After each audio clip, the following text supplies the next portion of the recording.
Plavi kamen je jedan od najstarijih hemijskih sredstava koja se koriste u borbi protiv gljivica. Primjene su mu mnoge. Koristi se u metalurgiji za pravljanje legura, za dobijanje pigmenata i boja, ali i u uzgoju biljaka. Najbitnija stvar za šta se koristi u poljoprivrednoj struci jeste za suzbijanje gljivica. Bilo da su u pitanju gljivice u usjevu ili na voćkama, skladištu, plavi kamen je uvijek u stanju da djeluje. Karakteristična plava boja koju posjeduje je izuzetno prepoznatljiva i često se može vidjeti na selu ili vrtnom centru.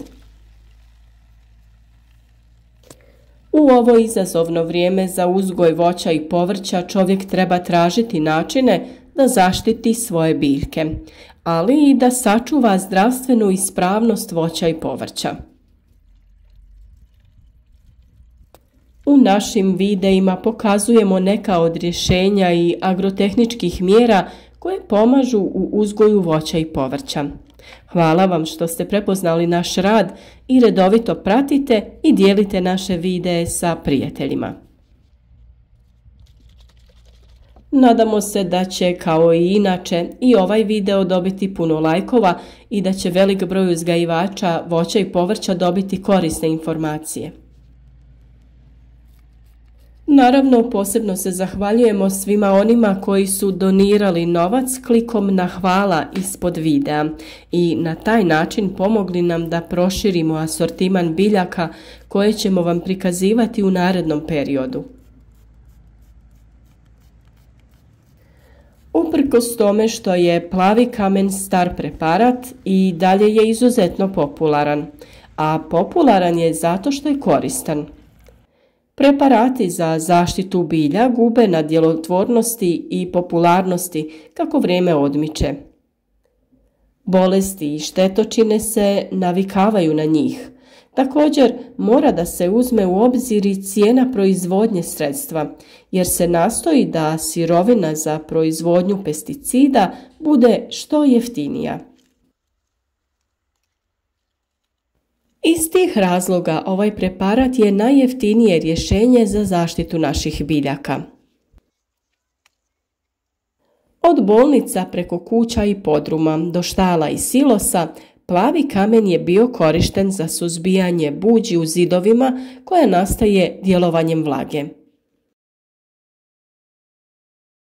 Vrijeme krečenja plavim kamenom je prošlo i danas postoje bolja sredstva za tu namjenu. Skok plavog kamena u njive, voćnjake i vinograde je ono što ga najviše čini popularnim. Tokom decenija se pokazao i dokazao kao izuzetno pouzdano sredstvo za suzbijanje gljivica i bakterija u poljoprivredi. Prvenstveno se koristi za suzbijanje plamenjače, buđi i pepelnice u usjevima i plantažama voća. Pokazao se kao djelotvoran i u suzbijanju monilije koštičavog i jabučastog voća, koja je sve češća u našim voćnjacima.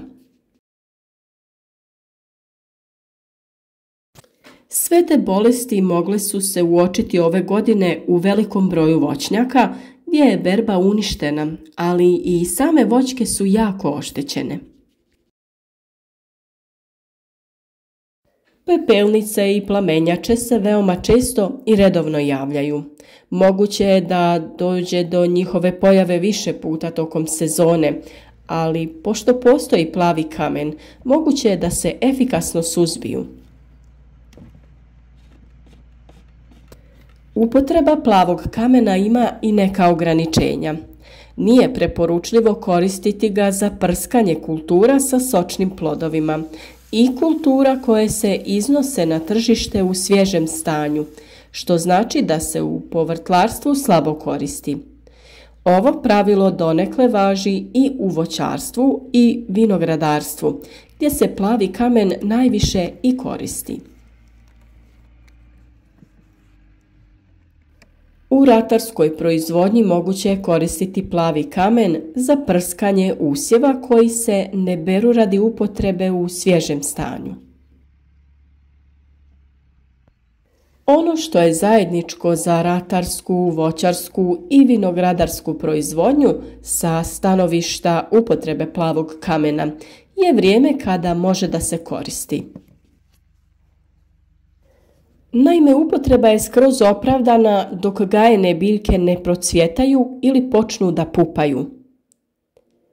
Nakon cvjetanja i u fazama razvoja ploda, plavi kamen može da se upotrijebi, ali vrijeme i količina sredstva zavise od stanja usjeva i faze razvoja. Drugim riječima, ukoliko postoji prilika da se ovo sredstvo bezbjedno upotrebi, može se računati na njega.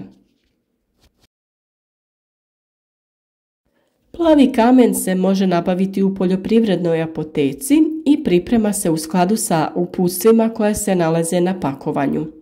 Jako je bitno pratiti ova uputstva kako bi se ostvarila najveća korist. Ukoliko je preparat preslab, bit će neophodan još jedan tretman, a ukoliko je prejak, može doći do trovanja ljudi, životinja i prirodne sredine. Razrjeđuje se u skladu sa uputstvima i pretvara u plavu tečnost za prskanje. Samo prskanje se mora temeljno sprovesti. Nužno je isprskati lica, naličja listova i zaklonjene grane. Posao mora biti proveden temeljno i biljke biti obojene u plavo. Srećom, sredstvo za sobom ostavlja jarko plavu prevlaku, tako da je lako znati koji dio biljke je poprskan i koji nije.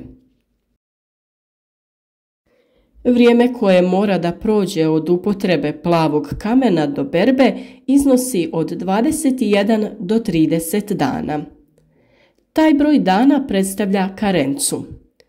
Ukoliko je vrijeme suho i toplo, računa se na 30 dana jer je potpuno sapiranje preparata sa biljke izuzetno sporo. Mi ne preporučujemo upotrebu ovog preparata u vrijeme kada biljka ima plodove na sebi, već isključivo nakon berbe kada na biljkama ima velik broj štetnika i bolesti.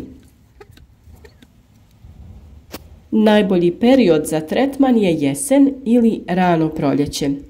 Zbog toga je najbolje uraditi 2 tretmana sa preparatom od plavog kamena.